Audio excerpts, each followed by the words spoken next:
Here's what I really think about this game, and we've talked about really as a team for like a really long time from yesterday to today. If Josh Allen is set up to and decides to manage the game in this one, and I hate the definition of game manager, if he's a game manager in that game against the Broncos, they're in the Super Bowl. And I know that there's like a pejorative connotation to that.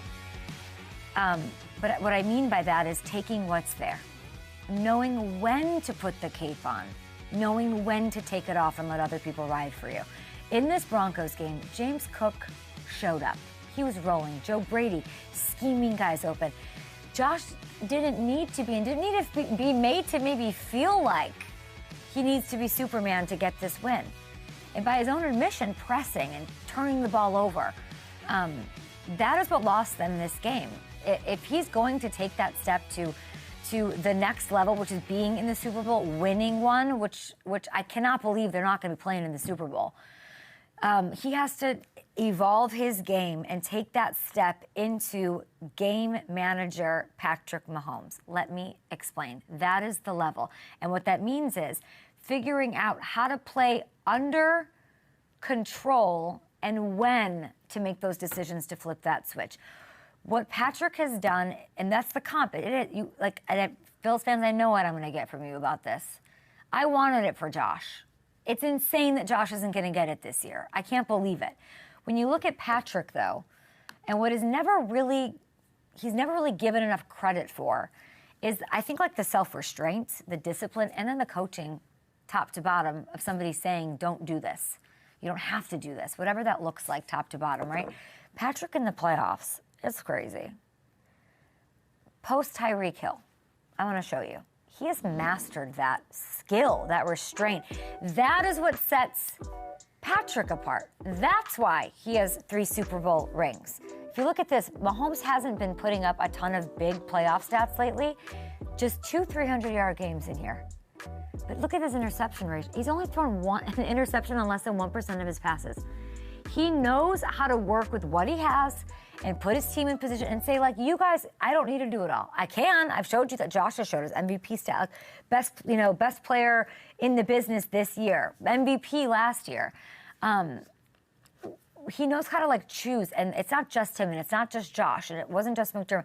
As a group, like when to do the things you need to do to bring these Lombardis in, and when they're on the line. And yeah, Patrick can still put on that cape here and there. But only when he has to, right? And I think that does take a little bit of self-discipline, maybe planning, maybe, I don't really know, eviscerating this idea. And you saw that when he got to the podium, right? Like he's like, it was, I let them down. And if you're wondering, and I'm going to comp it. If you're wondering, Josh, in that same span that you just saw, that really impressive board, 5 picks, 10 fumbles, with 7 of those coming in the Bills' playoff losses, by the way. This isn't about, like, putting Josh down. We want it for Josh. This is now about what has to happen to get Josh there. The honest observation, and this is where you'd like to see the game level up to for the Bills, so he can go and slay the dragon and bring home the Super Bowl. This is why this next coaching hire is so critical. It needs to be a guy who's going to push him to be more of a game manager, if that makes sense. It sounds a little crazy, but a coach who's going to say, when it comes to playing the position, we're going to be responsible in these big moments. And I don't think that necessarily needs to be this like offensive wizard. Like it could be Cliff Kingsbury, it could be Brian Flores.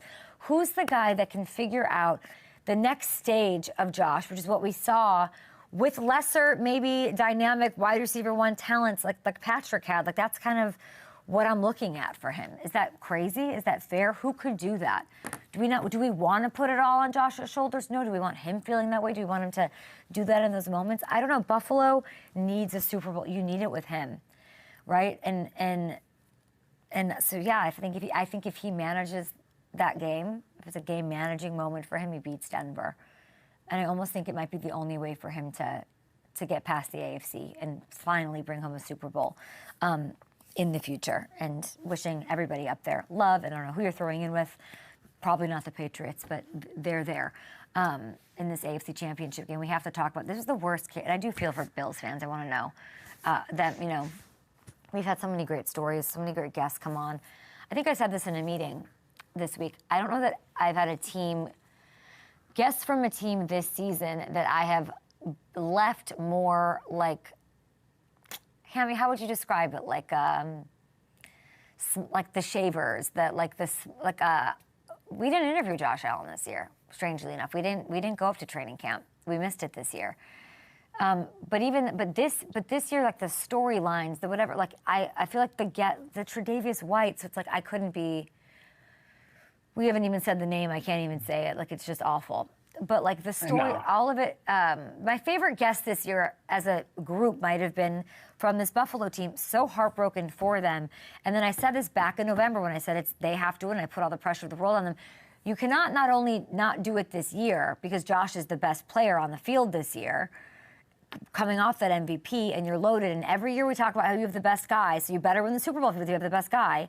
It's exactly why they weren't able to cash in. It sucks. And then on top of that, you have the insult to injury, which I forewarned in November. It's going to be the Patriots that go, and you're not only not going, you're going to watch them go, which is. Yeah. And to your point with those guys, like James Cook, too, the year that he had getting paid and then having the season that he had, and you could tell, like, yeah, he's, just all the positive energy from the guy. That's really what every one of those guys we talk to is just filled with so much positive energy. And it's just, we have all those moments with these guys, like you do feel for them a little bit. And as a human, seeing that unfold the way it did with the year that they had, that, I feel like a lot of those guys we talked to like didn't get enough credit for the seasons they had to get them to this spot too. How do you think this take goes over this? You can't really bring up Patrick Mahomes to Josh Allen. Yeah, it's hard to trigger some people, but you can't. I'm gonna say, like, you can't. The conversation right now is Josh the best player in the world, and like you can't bring up that conversation about Josh being the best player in the world when there's another quarterback here that has 3 Super Bowl rings and has done those things in those moments that Josh is still working his way towards doing. And I think it's fair if we want to have that conversation. It's a fair conversation to have, and it's not a slight to Josh. Josh is a great quarterback. Josh is a top 2 quarterback. Josh is on a Hall of Fame trajectory. It's not a slight in any way, shape, or form, but that's the standard. The standard is still playing in this league and has 3 rings on his finger. Clip that. Well said by you. Your thoughts, everybody. And we really we love the Bills. It's like we want it for them. They have the 2 most dominant players in the number 1 pass defense. Yeah, rough. And the Trey stuff I won't even touch. And like hopefully, is there a coach you want? Sorry to put you on the spot, Ham. Is there a coach that you like? It's tough. I've been thinking about it over these last 24 hours, and it's because there were a lot of good things that Sean McDermott brought to the table. And usually when you fire coaches, like you try to go in a little bit of a different direction.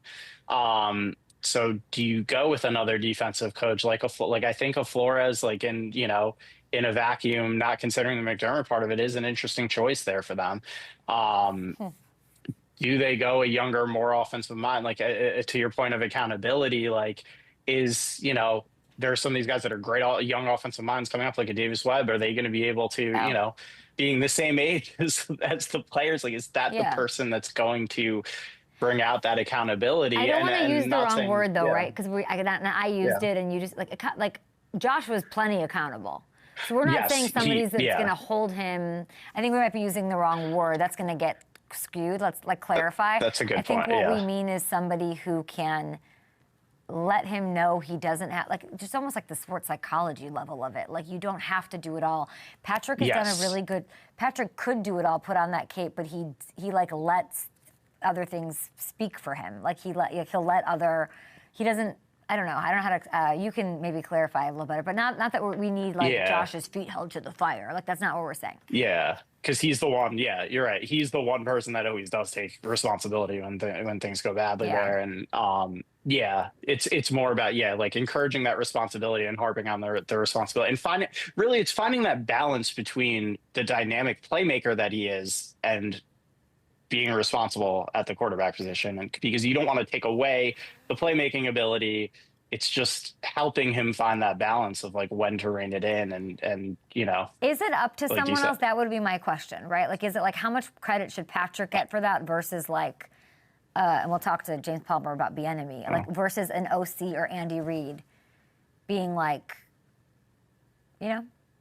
Yeah, I tend to think it's more on the play because it's more in these moments, like you can't, it's the unscripted moments where you really see it. And that's where it's like, to me, it does come down to the player a little bit more and their choices in those moments. And it's hard it's got to be hard for Josh because we've seen he can make any play. He can do everything. So it's just realizing the moments when you need to, like when you're 15 seconds away from going to the half and it's a long shot to get in the field goal range, like that's not the spot. And you can gift the Broncos a field goal on those, like that's not the spot to do it. Like those moments where you as a player, you have to be aware of the situations and understand that this isn't the time to push. Is Drake May going to win MVP? Great analysis by you.